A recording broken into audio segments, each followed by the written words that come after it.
ಆಚರಣೆಗೆ ಬಂದಿರುವ ಎಲ್ಲ ನನ್ನ ಅರಣ್ಯ ಡಿಪಾರ್ಟ್ಮೆಂಟಿನ ಆಫೀಸರ್ಸ್ ಮತ್ತು ಸಿಬ್ಬಂದಿಗಳಿಗೆ ನಮಿಸುತ್ತಾ ಹಾಗೂ ಸಾರ್ವಜನಿಕರಿಗೆ ನಮಿಸುತ್ತಾ,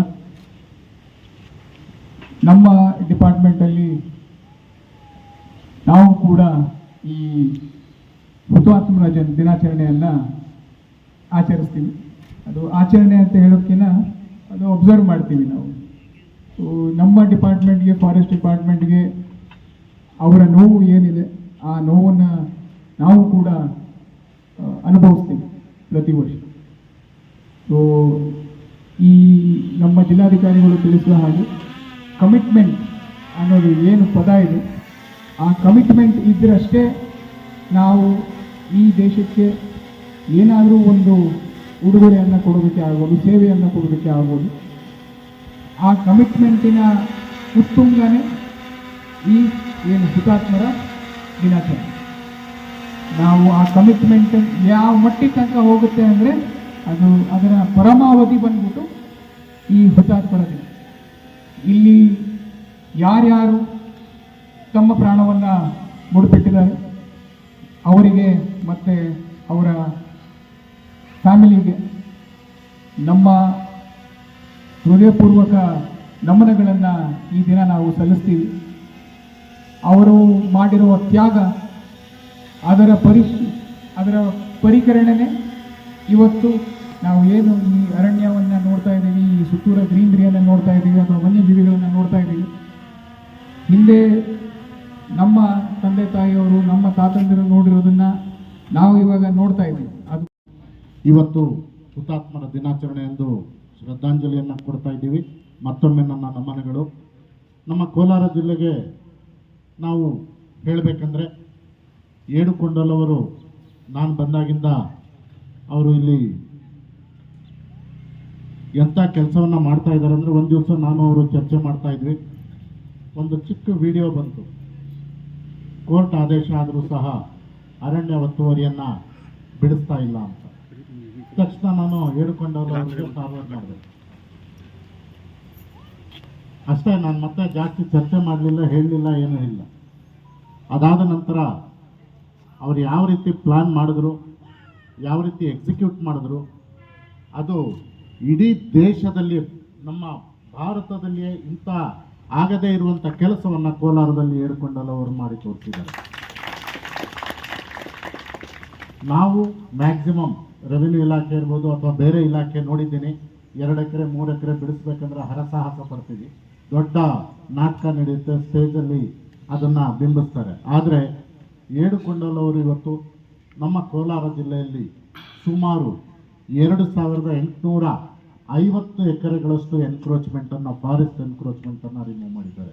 ಇದು ಇಡೀ ಭಾರತದ ಇತಿಹಾಸದಲ್ಲಿ ಇಷ್ಟು ದೊಡ್ಡ ಪ್ರಮಾಣದಲ್ಲಿ ಆಗಿರೋದು ಇದೊಂದೇ. ಅದಕ್ಕೆ ನಾ ಹೇಳ್ತಾ ಇದ್ದೀನಿ, ಅವರಿಗೆ ಪದ್ಮಶ್ರೀ ಪ್ರಶಸ್ತಿ ಕೊಟ್ಟು ಸಾಲದು ಅಂತ. ಡೆಫಿನೆಟ್ ಆಗಿ ಅಷ್ಟು ಒಳ್ಳೆಯ ಕೆಲಸವನ್ನು ಮಾಡಿದ್ದಾರೆ.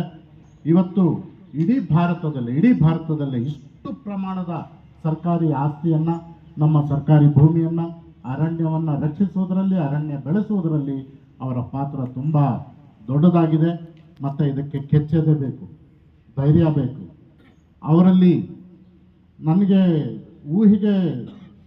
ಊಹೆ ಮಾಡಿದಷ್ಟು ಆ ಧೈರ್ಯ ಅವರಲ್ಲಿ ಇದೆ.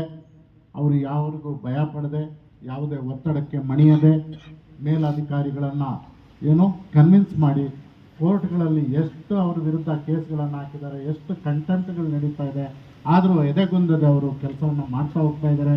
ಅವರ ಒಂದೇ ಉದ್ದೇಶ, ಎಸ್ಪೆಷಲಿ ಅವರ ಕಮಿಟ್ಮೆಂಟ್ ಏನಿದೆ, ಇಡೀ ರಾಷ್ಟ್ರಕ್ಕೆ ಅನುಕರಣೀಯ ಅಂತ ನಾವು ಹೇಳ್ಬೋದು. ನಾನು ಯಾವಾಗಲೂ ಅವ್ರಿಗೆ ಸಿವಿಲ್ ಡ್ರೆಸ್ಸಲ್ಲಿ ನೋಡೇ ಇಲ್ಲ. ಅವ್ರು ಯಾವಾಗಲೂ ಈ ಒಂದು ಯೂನಿಫಾರ್ಮನ್ನು, ಫಾರೆಸ್ಟ್ ರಿಲೇಟೆಡ್ ಒಂದು ಯೂನಿಫಾರ್ಮನ್ನು ಹಾಕ್ಕೊಂಡಿದ್ದಾರೆ. ಅದು ಅವರ ಕಮಿಟ್ಮೆಂಟ್ ತೋರಿಸುತ್ತೆ. ಮತ್ತು ಯಾವುದೇ ರೀತಿಯಾದಂಥ ನಾನ್ಸೆನ್ಸ್ ಆಗಲಿ, ನ್ಯೂಸೆನ್ಸ್ ಆಗಲಿ ಕ್ರಿಯೇಟ್ ಮಾಡದೆ, ತುಂಬ ಅಚ್ಚುಕಟ್ಟಾಗಿ, ಯಾರಿಗೂ ಒಂದು ಪ್ರತ್ಯುತ್ತರ ಕೊಡದೆ, ಎಷ್ಟು ಮಾತನಾಡಬೇಕು ಅಷ್ಟೇ ಮಾತನಾಡ್ತಾರೆ, ಏನು ಮಾತನಾಡಬೇಕು ಅಷ್ಟನ್ನೇ ಮಾತನಾಡ್ತಾರೆ, ಏನು ಕೆಲಸ ಮಾಡಬೇಕು ಅದಕ್ಕಿಂತ ನಿರೀಕ್ಷೆಗಿಂತ ಹೆಚ್ಚು ಕೆಲಸವನ್ನು ಮಾಡ್ತಾ ಇದ್ದಾರೆ. ಇವತ್ತು ಏನಾದರೂ ನಮ್ಮ ರಾಷ್ಟ್ರದಲ್ಲಿ ರೆಕಗ್ನೈಸ್ ಮಾಡಬೇಕು ಸೇವೆ ಅಂದರೆ, ನಮ್ಮ ಏಡುಕೊಂಡಲವರ ಸೇವೆಯನ್ನು ರೆಕಗ್ನೈಸ್ ಮಾಡಬೇಕಾಗುತ್ತೆ ಇಲಾಖೆ. ಸೊ ಇಂಥ ಸಂದರ್ಭದಲ್ಲಿ ನಾವು ಈ ಒಂದು ಎನ್ಕ್ರೋಚ್ಮೆಂಟ್ ರಿಮೂವಲ್ಲಿ ಜಿಲ್ಲಾಡಳಿತ ಮತ್ತು ನಮ್ಮ ಎಸ್ ಪಿ ಅವರು, ನಮ್ಮ ಹಿಂದೆ ಇದ್ದಂಥ ಎಸ್ ಪಿ ಅವರು ಮತ್ತು ಈಗಿರುವಂಥ ಎಸ್ ಪಿ ಅವರು, ನಾವು ಅವರ ಬೆನ್ನಿಗೆ ನಿಂತಿದ್ದೀವಿ. ಸರ್ಕಾರಿ ಆಸ್ತಿಯನ್ನು ರಕ್ಷಣೆ ಮಾಡುವುದರಲ್ಲಿ ನಾವು ಹಿಂಜರಿಯುವುದಿಲ್ಲ. ಸರ್ಕಾರದ ಮತ್ತು ಅರಣ್ಯ ಇಲಾಖೆಯ ಒಂದು ಏನು ಸಂಪತ್ತಿದೆ ಇದು ನಾವು ಉಳಿಸ್ಬೇಕು. ಕಾರಣ ನಾವಿವತ್ತು ಅನುಭವಿಸ್ತಾ ಇದ್ದೀವಿ, ಎಷ್ಟು ಗ್ರೀನರಿ ಇದೆ, ನಮಗೆ ಎಷ್ಟು ಒಳ್ಳೆ ವಾತಾವರಣ ಕೊಡ್ತಾ ಇದೆ. ಮುಂದಿನ ಪೀಳಿಗೆಗೆ ನಾವು ಬಿಟ್ಟು ಹೋಗಬೇಕಾಗುತ್ತೆ.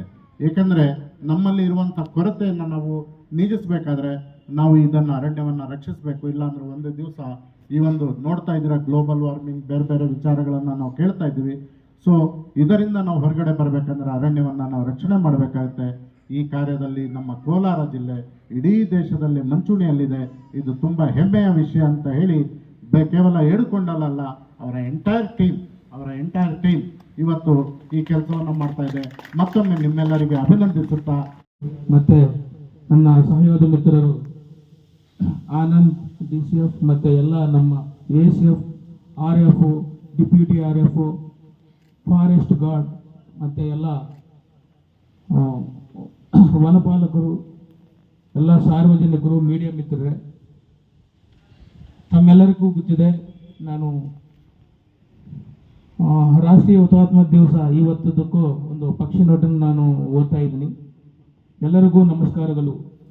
ಭಾರತ ಸರ್ಕಾರದ ಪರಿಸರ, ಜೀವಶಾಸ್ತ್ರ ಮತ್ತು ಹವಾಮಾನ ಬದಲಾವಣೆ ಸಚಿವಾಲಯ ನಿರ್ದೇಶನ ಮೇರೆಗೆ ಸೆಪ್ಟೆಂಬರ್ 11ರಂದು ರಾಷ್ಟ್ರೀಯ ಅರಣ್ಯ ಹುತಾತ್ಮ ದಿವಸ ಎಂದು ಘೋಷಿಸುವ ಹಿನ್ನೆಲೆಯಲ್ಲಿ ದೇಶದ ಅರಣ್ಯ ಮತ್ತು ವನ್ಯಜೀವಿಗಳ ಸಂರಕ್ಷಣೆಗಾಗಿ ಅರಣ್ಯ ಇಲಾಖೆ ಸಿಬ್ಬಂದಿಗಳು ಮಾಡಿದ ತ್ಯಾಗ ಮತ್ತು ಬಲಿದಾನ ಸ್ಮರಣೆಗಾಗಿ ರಾಷ್ಟ್ರೀಯ ಅರಣ್ಯ ಹುತಾತ್ಮ ದಿನಾಚರಣೆಯನ್ನು ದೇಶಾದ್ಯಂತ ಆಚರಿಸಲಾಗುತ್ತದೆ. 1730 ಸೆಪ್ಟೆಂಬರ್ 11ರಂದು ಜೋಧ್ಪುರದ ಮಹಾರಾಜ ಅಭಯ್ ಸಿಂಗ್ರ ಹೊಸ ಅರಮನೆ ನಿರ್ಮಾಣಕ್ಕೆ ಕೇಸರಿ ಪ್ರಾಂತದಲ್ಲಿ ಬೆಳೆದಿದ್ದ ಮರಗಳನ್ನು ಕಡಿಯಲು ವಿರೋಧಿಸಿದ ಬಿಷ್ಣೋಯಿ ಸಮುದಾಯದ 363 ಪುರುಷ, ಮಹಿಳೆ ಮತ್ತು ಮಕ್ಕಳನ್ನು ಸೈನಿಕರಿಂದ ಹತ್ಯೆಗೆಲ್ಲಲಾಯಿತು. ಮರಗಳ ಸಂರಕ್ಷಣೆಗಾಗಿ ಬಲಿದಾನ ಹೊಂದಿರುವ ಬಿಷ್ಣೋಯಿಗಳ ತ್ಯಾಗ ಮತ್ತು ಬಲಿದಾನವನ್ನು ಸ್ಮರಿಸಲು ಭಾರತ ಸರ್ಕಾರ ಈ ದಿನವನ್ನು ರಾಷ್ಟ್ರೀಯ ಅರಣ್ಯ ಹುತಾತ್ಮರ ದಿನವೆಂದು ಘೋಷಿಸಲಾಗಿರುತ್ತದೆ. ಅರಣ್ಯ ಸಂಪತ್ತು ಮತ್ತು ವನ್ಯಜೀವಿಗಳ ಸಂರಕ್ಷಣೆಗಾಗಿ ತಮ್ಮ ಪ್ರಾಣವನ್ನೇ ಅರ್ಪಿಸಿ ಸರ್ವೋಚ್ಚ ತ್ಯಾಗವನ್ನು ಮಾಡಿದಂತಹ ಸಮರ್ಪಕ ಮನೋಭಾವದ ಹಲವಾರು ಅರಣ್ಯಾಧಿಕಾರಿಗಳ ಹೆಸರುಗಳು ಕರ್ನಾಟಕ ಅರಣ್ಯ ಇಲಾಖೆಯಲ್ಲಿ ಇಂದಿಗೂ ಹಚ್ಚ ಹಸಿರಾಗಿ ರಾರಾಜಿಸುತ್ತವೆ.